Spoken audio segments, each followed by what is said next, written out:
Right, let's chat about some transfers, shall we? Because there are just days left in the transfer window. So today we've set Fuad a very difficult task of coming up with one signing each Premier League club should make before deadline day. Now, these aren't necessarily players that are guaranteed links, but these are just players you think would be good fits. Yeah. Right? So we're going to go through alphabetical order. We'll start with Arsenal. Who are you going to suggest Arsenal should go for before deadline day? I've gone for Johan Bakayoko, right winger at PSV. And I think when you look at Arsenal's forward situation, they're going to stick with Havertz and Jesus in the front line. Last season, Trossard showed to be a competent replacement for Martinelli on the left, but they've always struggled with that Saka replacement, I feel like. And I think a young player like this, direct, gives you the kind of qualities that you want in the Premier League. I think he comes in and he's not a player just for now, but for the future as well. Can play either side of the flank as well. So I know Martinelli hasn't been on the greatest form over the past 18 months. I feel like he could come in and not only a great deputy for Saka, but can also light a threat under Martinelli as well. 14 goals, 14 assists last season. I think there's always that question mark about these players that come from the Eredivisie, and I think Anthony has done no benefit to these guys in terms of like comment on those qualms, but I do look at Bakayoko and I think this is a guy that is made for the Premier League, and I definitely agree about the Saka shout. The guy is being overworked. He's being run into the ground. At some point, he needs somebody that can be able to come in and replace him and kind of lessen the workload. I think this is a potential. No. Okay, let's get him up. Stick him on. For Arsenal, you might have to help him out. Yeah. Okay, let's move on to the next team. Alphabetically, it's Aston Villa. Who you gone with? I've gone for Gertrude, final right back, and I look at the Aston Villa squad depth, and Matty Cash is the only right back they seem to have in that squad. I know Ezri Konsa filled in at moments last season. He was good there though, Ezri. He was really good, but I think Ezri Konsa is naturally a centre back, and for me, I think he deserves a big move. I think he's been linked with some of the bigger clubs, but I think what the project that Aston Villa are building is actually very exciting. I think they've signed a lot of these young up-and-coming European stars, and I think he fits right in that mould. Gives a different type of right back to what Matty Cash is. Matty Cash is very direct going forward. He's kind of a little bit more defensive resilient. So between the two, good rotation in my opinion. What do you make of that? Yeah, I think it's a good show, right? Ezri Konsa, I definitely agree, is more of a natural centre back. But then when you look at the players that they have in those positions as well, too, you got the likes of Pau Torres, Diego Carlos, who may be on the way out as well, too. Yeah. But Tyrone Mings still to come back as well. Yeah, potentially as well, too. You're just raiding the Dutch league, though. Huh? Fair enough. I love me good. Okay. I think he deserves a big move, man. Bournemouth, I think Bournemouth actually had a very good window in addressing a lot of areas, but I think they need a bit of depth. And Milos Kerkez is the only left back in that squad. And I think Sergio Reguilon last season showed to be a competent deputy for Rico Henry when he was out injured at Brentford. I think when he went to United, he had a good little spell there as well. So I think, listen, somewhere like Bournemouth where he's going to be a squad player, be utilised, I think this is a brilliant move. I think I've got to ask you about Sergio Reguilon just from a Spurs perspective, because it's been very interesting in his career, hasn't it? Real Madrid, Tottenham, Man United, Brentford. It's like, what level do you think he should be and could be playing at? For me, I think it's kind of unfulfilled expectations at Spurs. Came in as a Europa League winner, just breaking into the Spain team. Yeah. Just coming off Real Madrid as well. You're thinking you're going to get the solution to Danny Rose as it was, but he just hasn't been able to live up to those expectations, and I think the demands of the Premier League has taken him longer to adapt to, and I think only last season did he really get up to pace with it. I don't think he'll want to leave the Premier League without having kind of fulfilled that kind of potential, in my opinion. That's why I think the move for Bournemouth is actually really good. I think Iraola, Spanish manager over there as well, could be a nice little tandem. I just think this guy's his Spurs salesman. Let's get him up. Let's get trying to offload. Yes, you have that one up. Okay. Brentford. You're going to say this is another Eredivisie one, but Brian Robbie, I think, big, strong, physical striker. Last season, in a very underwhelming Ajax side, he seemed to be one of the only shining lights and is a proven goal scorer, in my opinion, in that division. I think with Tony's future up in the air at the moment, last season we saw Mbembo and Wissa can carry that attack, but I do think you do need an extra body. Sade's shown he can come in and add a bit of extra pace, but just for that bit of goals and I think the physicality that he brings, I think he's a ready-made Premier League striker. Interesting, isn't it? Because Brentford, although they have used Tony really effectively, I think back to the Championship side that was so good for Brentford, that BMW forward line when it was Watkins up there and it was Benrahma. It wasn't necessarily that super hyper physical presence. They've adapted, haven't they, in the league? So I wonder whether... And they have adapted in times when Tony hasn't been available. Exactly. I wonder if the strikers they're looking at. Just on Tony, we're talking about strikers, we're talking about Brentford, we've got to talk about the Tony situation. Where do you expect him to be playing once the window shuts? I mean, there's a lot of talk going on about him at the minute. They're talking about a move to Saudi Arabia, which, I mean, to be fair, look, for that kind of money, I'm not going to tell the guy not to take it, right? But I think for a guy that, a season ago, before obviously that lengthy ban, we were linking this guy to Chelsea, to Man United, to Liverpool, potentially even to Spurs. I think the ban hasn't helped him. I think the emergence of Solanke going to now Spurs hasn't helped him. United going for more of a budget option, and Xerxes hasn't helped him. I think his options have quickly dwindled down. So now he's kind of at a point in his career. The only place he could maybe even go to is potentially deputize for Haaland at Manchester City. Outside of that, that big six move that he was kind of craving has kind of disappeared. So at this point, do I stay at Brentford or do I kind of make this generational wealth that at this point in my career I'm probably not making if I don't take this? So I hear him, man. Okay, let's get him up. Yeah. And let's go to Brighton. Brighton, I feel like I've actually had an interesting window. They've spent a lot of money and bought a lot of players. Yeah. And some fabulous players too. Great signings. They've signed pretty much in every position, but I feel like they've lost Pascal Gross. They're about to lose Billy Gilmore, and in that midfield, they don't have a natural driver with the ball, I feel like, or a creator. And I think Giovanni Lo Celso is someone who maybe hasn't had the opportunities at Spurs, but whenever he's gone away on loan, he seems to impress. And I feel like another one, maybe he wants to prove a point in the Premier League. I feel like a squad like Brighton as well. Villa are heavily linked with him. Villa have been heavily linked with him as well, and I feel like those are the two kind of clubs which I feel like he could go in there and potentially play a bigger role than what he does at Spurs. But in terms of profile, Brighton don't have this type of profile in midfield, in my opinion. I think the only struggle might be with the arrival of Matt O'Reilly. It feels like Matt O'Reilly due to take a medical like this morning. So looks like that's done over a little bit there, given that move's happened late. Yeah. Just trying to get rid of this guy, man. I know this guy. One is happening. Right, Chelsea. Go to Chelsea. There's a lot of talking around this one, isn't there? I think you've gone big. You've gone Osimhen to Chelsea. This has been a long overdue one. I think even from last year, you could tell Chelsea needed to address the number 9 position, and I don't think there's anyone who's more suitable already made than Victor Osimhen. He's been linked to many big moves away, scored incredible amount of goals at Napoli, won a league title, first one in 20 plus years, and I think he just comes to the Chelsea and actually gives them the goals that they need, because last season they created loads and Cole Palmer carried a lot, but they need someone to take the burden off him, and I just feel like someone like Osimhen brings that bit of quality into their front line. Yeah, the latest news, it looks like Lukaku's off to Napoli, obviously back working with Conte again. Separate deals, but Chelsea heavily linked with Osimhen. Can you see that happening, and do you think they need to bring him in? Because obviously Chelsea have bought a lot of players. They need to get this in. Chelsea have... Okay, they replaced Drogba once with Diego Costa, and he was brilliant. But in terms of a Chelsea number 9, they have tried and failed so many times for big-name strikers. Morata, Higuain, they've tried, and it has almost never worked out. This guy, for me, screams Chelsea striker. And I'm a firm believer that if they sign a guy like this, a one-man battering ram up front that can bring others into play, score goals, be a presence for defenders to deal with, I think he brings Chelsea back into the top 4. I'm just going to defend Nicholas Jackson a little bit. Last season...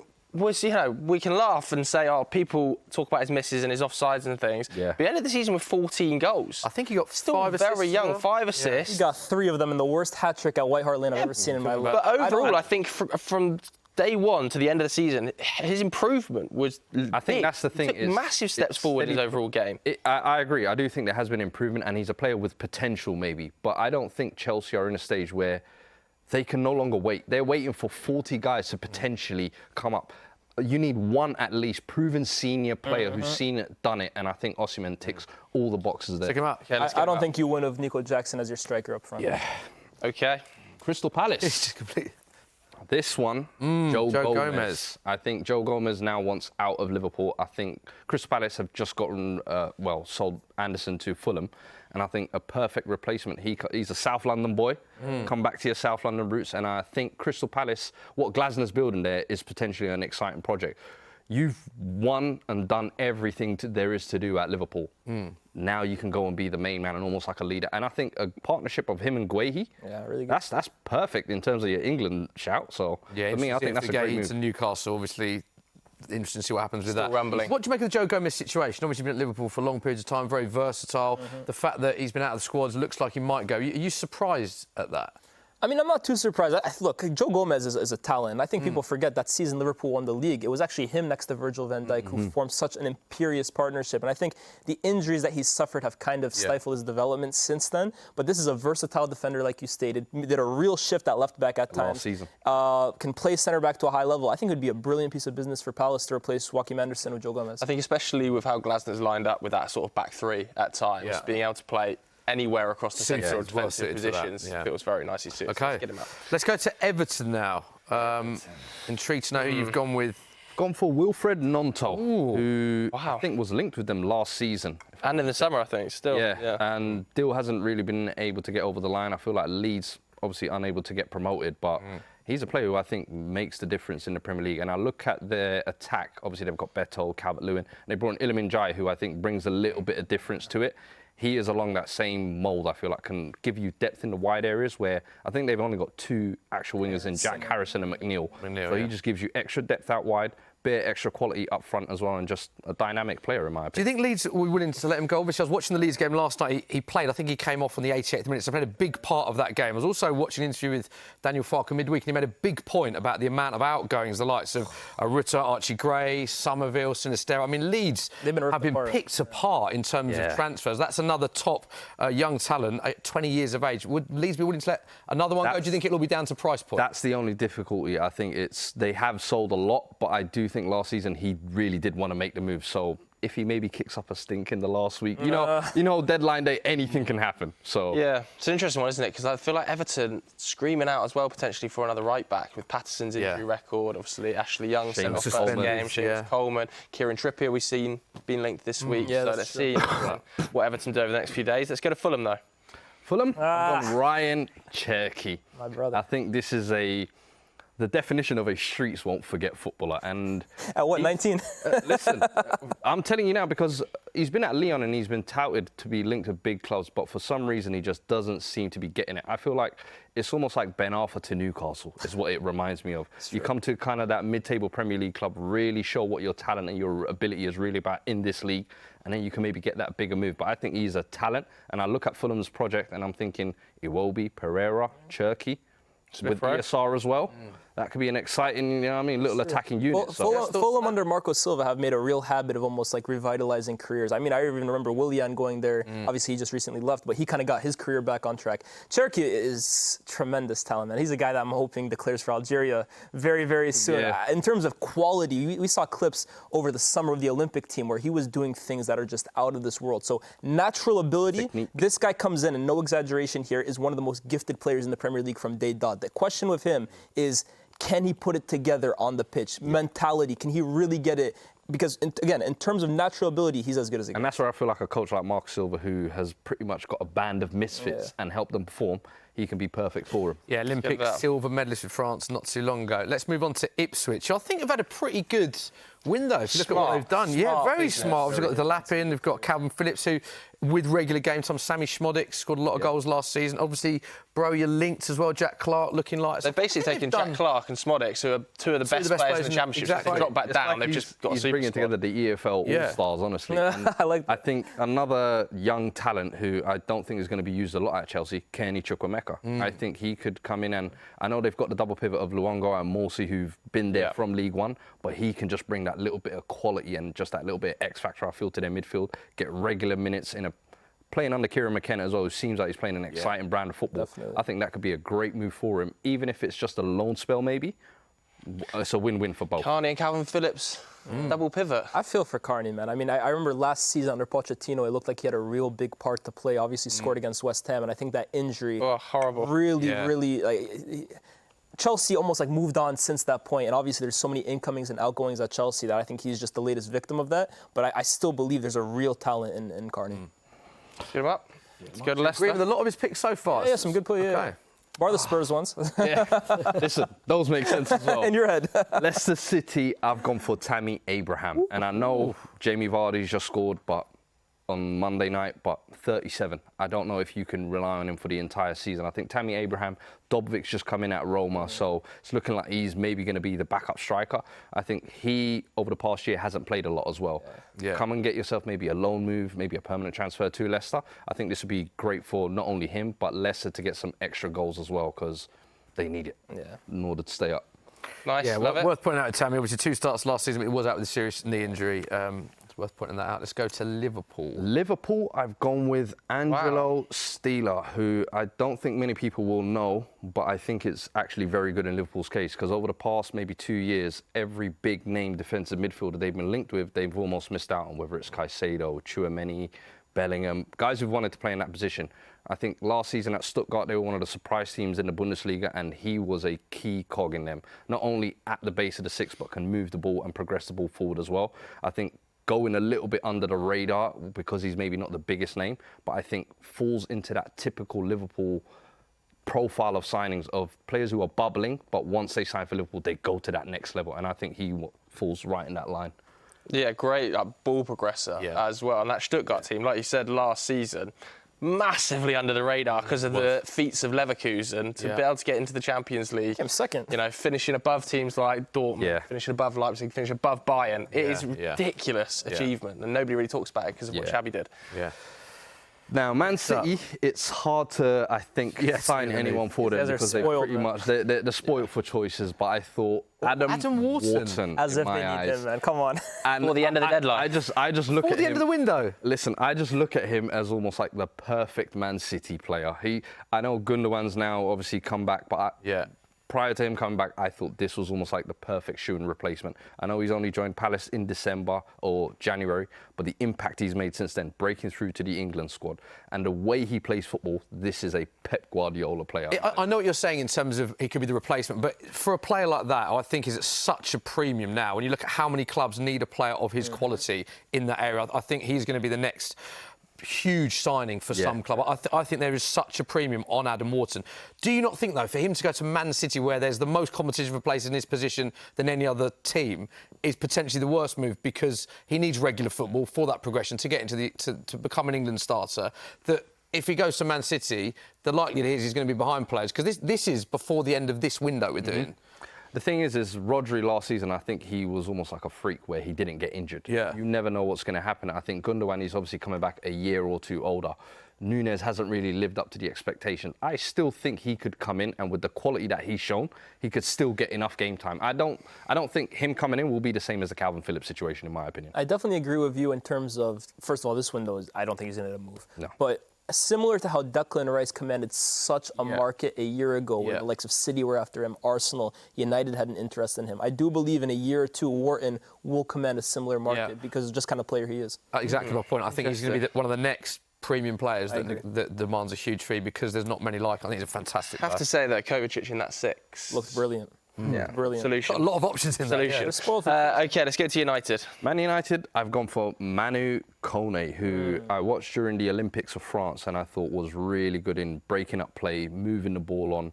I know Liverpool were linked last year with him and Kefren Turam as a double soup, and it didn't quite happen, but I think a very young player, someone who can come in and along the right signings of what you guys are building now with a lot of young players, but I think going under the radar at Borussia Mönchengladbach could be for a more reasonable price than they're being targeted than the likes of Ugarte, and I think technically more competent than him as well. So for me, what are your thoughts, Luke? That's as a United fan, because obviously, let's talk about Ugarte as well, because it feels like that deal is edging very close, and it's a similar sort of vibe, isn't it?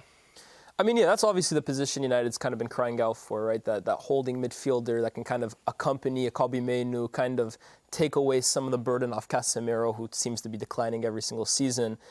I have my question marks about Ugarte. I think the price, to basically pay the equivalent of what PSG paid a year ago when he's basically been a PSG flop, I don't know how convinced I am by that, especially this loan of an obligation. Like, why should we be buying somebody that PSG doesn't want? In terms of the player, I think there is talent there, right? He didn't all of a sudden become a bad player like overnight, but I don't look at this United midfield and see the lack of kind of control that they have in that midfield. Does Ugarte kind of come in and solve that problem? And Do you think that's how Ten Hag wants to I play don't. that, That's the thing, control? right? I definitely don't. I completely agree. I don't think that's the kind of profile he's going for. But when I look at how easy United are sometimes to kind of play through in midfield, I almost think it should be. Like, it shouldn't be normal, in my opinion, that United concede as much control as they do in midfield. Right, let's get him up and let's go to Newcastle.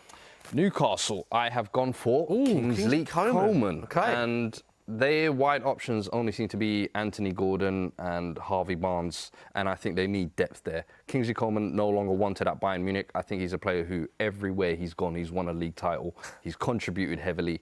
And I think coming to Newcastle, it's a player who's maybe that they didn't think they would be able to get a year or two ago, but he brings a bit of extra quality to those wide areas, I just think. And with the injury records those wingers have as well, and him as well. I was going to say, he adds to that. I think it could be a good rotation between the three of them. Could you see that happen? Because that's a big name. I mean, Newcastle are they got there now. They're at that level where they're pushing this is for the these kind clubs. of profile that they're looking for, man. That this is what they are now. I think the injury concern is obviously apparent, right? And but I do look at the situation that Newcastle have there, right? Almiron, I think, was linked to a move back to the MLS. I think that's kind of broken down. But when you look at what they have on the wings, they have a lot of left wingers. Like you said, Harvey Barnes, Anthony Gordon. On the right, not so much. I think it could be a good option for us. Get him up. Right, let's get to the next one. Forest. Forest, who have you got? Forest, I've gone for Kieran Tierney because I think Ola Aina was playing left back for the majority of last year. I think Harry Toffolo was also there as well. But Kieran Tierney went on loan to Real Sociedad last year, but I think still hasn't quite done it in the Premier League. And I think a team like Forest, big club as well, let's not forget. I know they were fighting relegation last year, but good player, I think, and could be useful for them. Southampton? Southampton, I've gone for Reece Nelson. This is interesting. Surprised you're not a goalkeeper here as well. Yeah, and listen, I think Reece Nelson is a player whose talent you can't deny, but he just hasn't had the opportunities. And I think at Arsenal, I don't think he's ever going to get them. A club like Southampton just coming up, I think him and Edozie on either flank, that could be something exciting and potentially give something Southampton fans to be excited about. Yeah, and I think with Ramsdale potentially going there on loan as well, the goalkeeper situation might well.